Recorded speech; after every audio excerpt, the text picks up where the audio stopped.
What is good, everybody? Welcome back to another My Damn Toys video. Today we're going to be reviewing Money in the Bank 2018.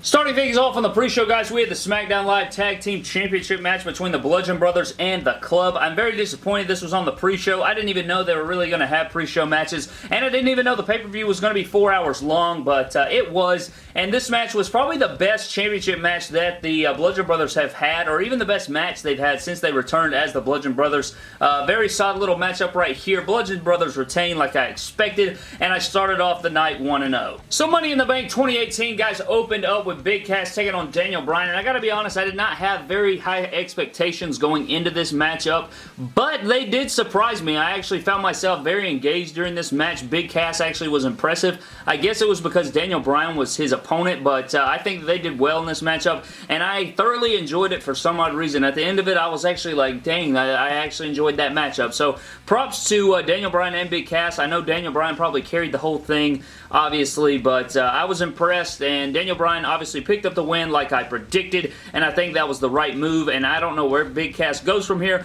but I was surprised that this was actually a good opener to the show. Next up, we had Bobby Lashley taking on Sami Zayn, and this match was pretty much what I predicted, guys. Just not very much of a match at all. Bobby Lashley just showing off his strength and pretty much destroyed Sami Zayn the entire matchup. Very short match. Nothing that we couldn't have seen on an episode of Raw. This feud has been awful. I hope the feud ends here. I don't want to see another matchup from these guys. I don't want to see these guys continue to cut promos on each other or have obstacle courses or any of that jazz. We just need this feud to quietly just go away and let's forget about all of it. Bobby Lashley won, so that makes me 2-0 on the night at this point. And, yeah, we're moving on to the next matchup. Next up, we had the Intercontinental Championship match between the champion Seth freaking Rollins, one of my favorites right now in the company, going head-to-head with Elias. And this match did not disappoint, guys. Seth was on fire. Elias was on fire. This match was terrific. I enjoyed it a lot. Very fast-paced, very back and forth. I thought there were a lot of great sequences in this matchup. Of course, Seth Rollins continues to burn it down as always, and Elias was a terrific challenger for him tonight at Money in the Bank.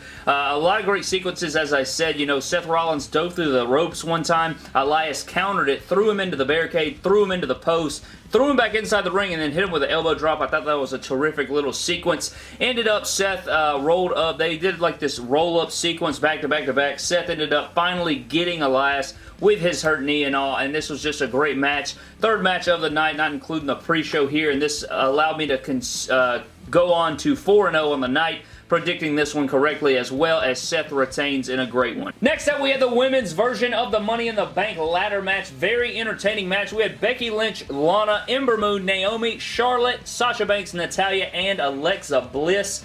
Very entertaining match. I thought this was a great match. The women did a lot of stuff. I feel like this was much better than last year's for some reason, probably because Carmella and Tamina weren't in this matchup. I thought that all the women performed well. I believe that Naomi was probably the highlight to me. She was doing all kinds of crazy stuff. Very athletic chick, just proving why she is just such a great wrestler. I think she's very underrated. People don't give her enough credit. One point in the match, Ember did a crossbody onto Sasha onto the ladder. Thought that was nice. Naomi did a split on the ladder, and then Natalya, like, hit her with like a clothesline to the back of the head, and it looked vicious. I thought that was a really cool one. Naomi jumped onto a ladder while Charlotte and Becky were holding it and clothesline Natalya. I thought that was brilliant. Naomi then hit Sasha Banks with a blockbuster off the apron. It looks absolutely sick, nasty farts. I thought that was a very nice sequence. Then another nice sequence was with Naomi and Ember. I thought they had a lot of great back and forth. A funny part in the matchup was when Lana locked in the Accolade on Alexa Bliss. I just thought that was great. As terrible as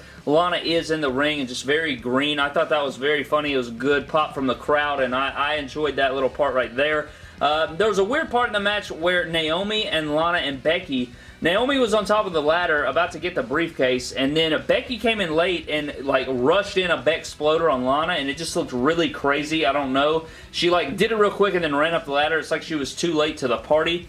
There was one point where Charlotte speared Ember onto a ladder in the corner. She went under the ladder. That was a bit shaky as well. And then the ending of the matchup, Becky Lynch literally had the Money in the Bank briefcase unhooked, and Alexa Bliss arrives way too late to the party, and she knocks Becky off. You could tell, like, Becky literally had it unclipped and everything. Then she looks down to see Alexa. I don't know. I just didn't like that little late ending there, but Alexa Bliss ascends the ladder, captures the Money in the Bank briefcase, and Alexa Bliss is your second ever women's Money in the Bank holder. It totally makes sense. You know, she's probably the best heel in the business right now on the microphone. I wish she would get better in the ring, but she is entertaining. She's good. She has amazing promo skills. Probably the best promo on the women's side of things. But I just feel like she's always in our face. I feel like she doesn't need to cash in for a really long time.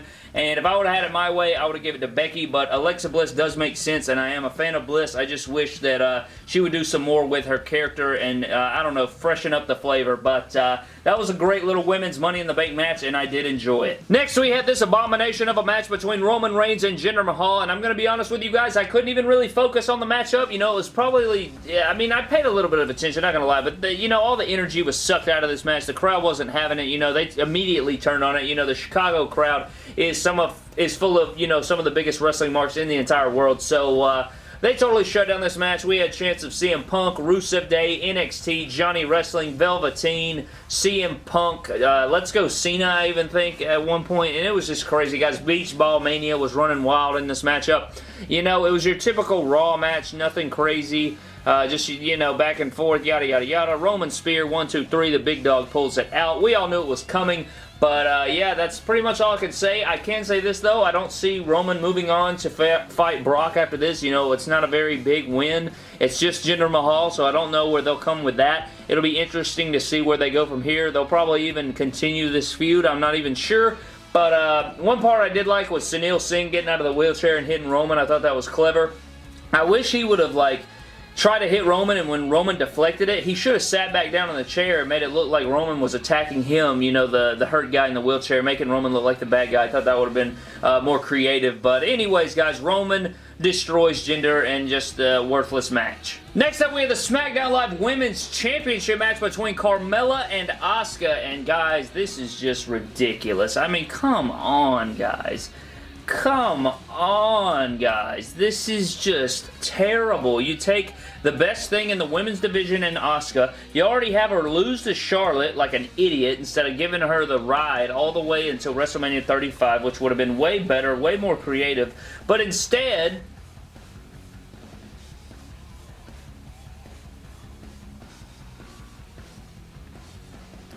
you have this bastard show up, cost Asuka the match, Carmella retains, and James Ellsworth, I guess, is back in WWE. This is freaking ridiculous, man. I don't like this dude. I was so glad when he left. And now I gotta put up with him again, so I am just, you know, I don't even care anymore. This was retarded, didn't enjoy it at all, didn't like the match, don't like Carmella as champion, don't like James Ellsworth coming back, and we're moving on. Next we have the WWE Championship match between AJ Styles and Shinsuke Nakamura in a last man standing match, and I enjoyed this match. I think the last 15, you know, 12 to 15 minutes of this matchup was really good. You know, out there in the announce table area, I really thought the match picked up greatly. We saw a lot of awesome spots in this matchup. We did see some more low blows, which I was sort of disappointed in. You know, you would think that after all the low blows between these two, we would finally see some cups, you know, in these matchups, and, you know, a smart little moment there, but that did not happen. These guys went back and forth. I enjoyed it a lot. Again, like I said, the last 10 or so minutes was pretty freaking nice. We saw, you know, AJ, I thought like twice that this man was not going to get up. He would get up at 9, which I loved. You know, the crowd was really into it. Chicago crowd was killing it. I really liked that. We saw a phenomenal forearm to Shinsuke, a Styles clash off the steps to the floor outside, a kick to the nads, and then finally a final phenomenal forearm to Shinsuke through the announce table, puts him away, and I think that makes him like 0-7 when going for the WWE Championship, which is very sad. But he gets no more rematches, guys. He needs to move on to something different. I don't know where he goes from here. But I don't even know who the #1 contender is going to be after this. Like, who is the most hype coming out of SmackDown? It'll probably be someone from the Money in the Bank match, but I enjoyed this match. Again, it took them a little while to get into it, but once they did, guys, they delivered, and I appreciated this match, and I think that AJ was the right person to win. I agree with it. I didn't want to see Shinsuke win, and I think AJ winning this thing was the right way to go. Next up, we have the Raw Women's Championship match between Nia Jax and Ronda Rousey, and I liked this match a lot, actually, guys. I thought it was pretty solid. You know, they came out hot. I was very interested in it. Ronda, I think, did really, really well. You know, she had a few miss-ups, but, you know, it's expected. It was her second match in the WWE ever, and my God, it was going crazy, guys. I was really into it. I was like, oh my God, is she going to win? Is she not? Whatever, you know, working the arm of Nia. And Ronda looked really great, and then all of a sudden, out of freaking nowhere, here comes Alexa freaking Bliss taking out Ronda Rousey with her Money in the Bank briefcase. Decks Ronda Rousey, decks Nia Jax, and she's just, you know what I'm saying, she's just wailing on them both, just freaking wailing on them, just destroying them with the Money in the Bank. There was one part, though, where she was, like, swinging it at Nia, and it was sort of sissy-fied. I wish she would have hit the shit out of her, you know, make it believable. But anyways, she gives, it was a weird cash-in, guys. Like, Alexa Bliss comes down, she hands the briefcase to the ref, but she's sort of hesitant about it, and then the ref just takes it out of her hands. It was like, I don't know if it was supposed to happen or something. So she cashes in, and she hits Nia Jax with a DDT. She hits Nia Jax with the Twisted Bliss, and my God, the person that won the Money in the Bank is already the Raw Women's Champion. So Alexa Bliss is a 5-time Women's Champion now, and your new champion. I don't know where they're going from here, but I enjoyed the surprise factor. Didn't expect to cash in tonight, and Ronda Rousey impressed me, and Nia Jax actually impressed me. So I like this segment. I like this match. I like the cash in, and Alexa Bliss is champion.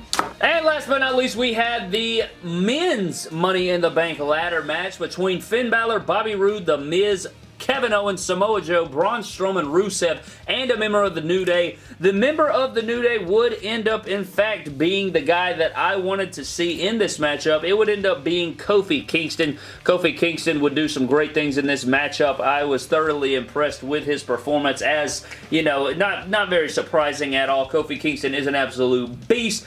But here we go. Starts off, everyone jumps Braun, buries him on the stage with a ladder, a bunch of ladders, in fact. Kevin acted like he was going to splash Balor through the announce table, but he ended up not being able to. Kofi did a cool trust fall to the outside, taking people out. Balor then would flip over the top rope, taking everyone out. Then Braun Strowman would recover from the pile of ladders, take on Finn Balor from behind. Rusev, Joe, and KO would then triple team Braun Strowman, and they were trying to put him through a table with a ladder. You know, KO would make the climb. Strowman would then fight out of it and climb the ladder and chunk Kevin Owens off this massive ladder off to the side of the stage, sending him through a table off the side of the stage there. Braun would then choke slam Kofi Kingston onto a stack of ladders. Braun would go on to run through a ladder that Finn and Roode tried to use and took them out. It was a very sick spot. They were running up the aisle, and Braun just ran straight through the freaking ladder. It was freaking insane. Joe would then stop Braun from winning the matchup. Rusev does a stack-a-lade. I thought that was hilarious. He had like Miz and Kofi stacked on top of each other, and Corey Graves called it a stack-a-lade. I thought that was beautiful. Joe gets the clutch on Rusev. Then we had a coup de grace to Bobby Roode from the top of a ladder. Very sick coup de grace. I don't know how I didn't kill Bobby Roode. And then the bullshit happened, guys. Braun freaking Strowman wins the men's Money in the Bank. Tell me why the hell Braun Strowman needs the men's Money in the Bank briefcase.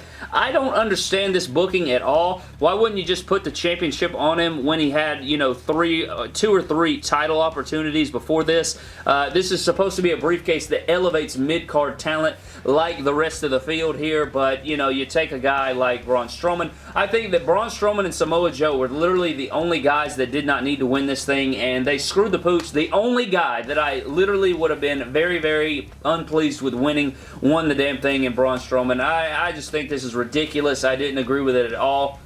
I think this is so dumb. Braun Strowman literally won the greatest Royal Rumble. He won the tag titles. He's won the men's Money in the Bank. And he still has yet to capture the Universal Championship. I don't know what the hell's going on. I don't know, guys. I'm not pleased with this. I think this is the second year in a row now that I've been displeased with the Money in the Bank ladder match. Great match. but the result, it was like last year. Great match, but a terrible result, and I wasn't happy with this result at all. Braun Strowman just isn't, hashtag not my Mr. Money in the Bank, but that pretty much does it for your Money in the Bank 2018. I hope you guys enjoyed the review. If you did, leave a like. Comment down below if you enjoyed Money in the Bank 2018. Let me know down in the comment section below. Subscribe to the channel for more epic WWE and WWE figure related videos, and I will see you guys in the next video. Thank you.